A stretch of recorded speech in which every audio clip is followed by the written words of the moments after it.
Hello, so in this video I'll be teaching you how to calculate your lot size for indices, for example US30, DE40 and so on. How do you calculate your lot size? Now the first thing you need to do is you need to calculate your cash risk in the account currency.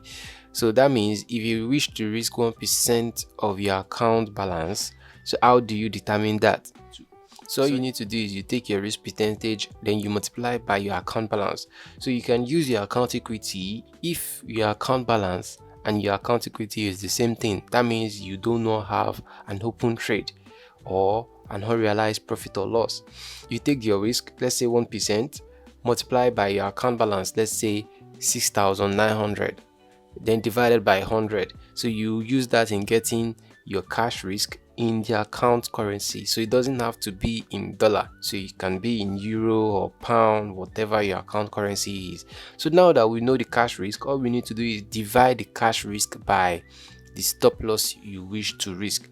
So now to get our lot size, all we need to do is we say $69 or 69 euro or 69 Australian dollar divided by your stop loss in pips, which is 50 in our case study.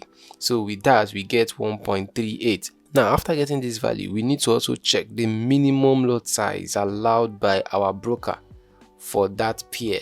So in my case, the minimum allowed by my broker is 0.1. So that means I need to approximate this 1.38 value. I need to approximate it in one decimal place, because the minimum lot size allowed by my broker for US30 is 0.1. That means I'll be trading 1.4, and if my trade hits stop loss at 50 pips, so my loss will just be a little bit higher than 69, which is 1% of my account. And if in the case where I can't tolerate a loss more than that, so that means I should just stick to 1.3 lot size. And that's that on how to calculate your lot size for indices. I'll see you on the next one.